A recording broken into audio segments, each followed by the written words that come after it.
मसीह का प्यारा वचन, ये है वचन। परमेश्वर के धन्य नाम की महिमा हो। प्रभात मनन के सत्र 2151 में आप सभी का बहुत ही विनम्रता के साथ स्वागत करता हूं। आइए आज का मनन के लिए हम पढ़ते हैं इब्रानी 13 पद 1, भाईचारे की प्रीति बनी रहे। इब्रानियों की पत्री के अंतिम अध्याय में हम प्रवेश कर चुके हैं। प्रभात मनन के प्रारंभ के कुछ मननों के बाद जो विभिन्न बाइबल भागों से थे, हम नियमित रूप में रोमियो से लेकर पत्रियों का अध्ययन करते आ रहे हैं। इस नियमित अध्ययन के दरमियान फिलेमोन की पत्री तक कभी भी मुझे मननों की तैयारी करने में किसी प्रकार की तनाव नहीं होती थी, परंतु इब्रानी की ओर प्रवेश करने के पूर्व मुझे इस बात की चिंता थी कि मैं इस पत्री के अध्ययन में इंसाफ कर पाऊंगा कि नहीं। परंतु आज अंतिम अध्याय में प्रवेश करते वक्त मैं परमेश्वर पिता को धन्यवाद अर्पण करता हूं इस बात के लिए कि मुझ अज्ञानी को उन्होंने इस कठिन पत्री से भी आपको समझाने के लिए उपयोग किया।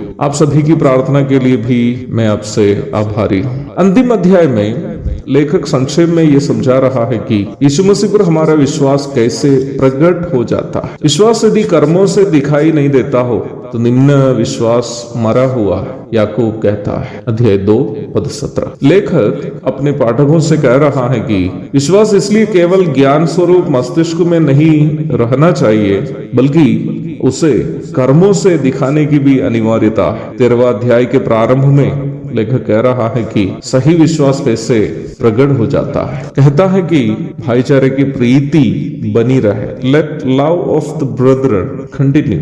वो ये नहीं कह रहा है कि भाईचारे की प्रीति शुरू करो, क्योंकि जो लोग यीशु मसीह पर वास्तव में विश्वास करते हैं उनके अंदर परमेश्वर का प्रेम पहले से है और वे एक दूसरे से प्रेम करते भी है।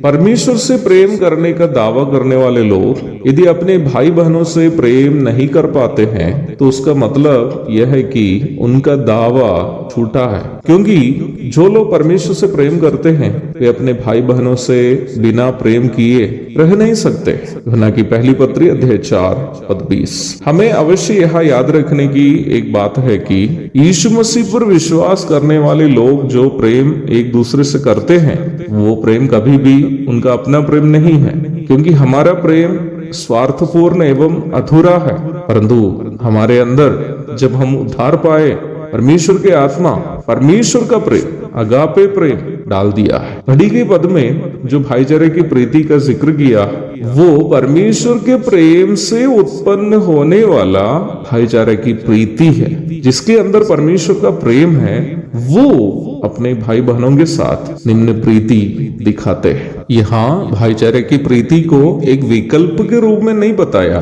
बल्कि जारी रखने की एक बात के रूप में बताई है। जिसके अंदर परमेश्वर का प्रेम है वो भाईचारे की प्रीति रखते ही है, और उसे जारी रखने के लिए लेखक हमें आदेश दे रहा है। आगे की आयतों में लेखक कह रहा है कि भाईचारे की प्रीति कैसे एक दूसरे के साथ हम दिखा सकते हैं। प्रभु दया करे, आने वाले दिनों में हम निम्न बात का अध्ययन करेंगे। प्रभु हम सबकी मदद करे कि हम जितने भी यीशु मसीह को उद्धारकर्ता और प्रभु के रूप में ग्रहण किए हैं, हम भाईचारे की प्रीति एक दूसरे के साथ करते रह सके। आमीन।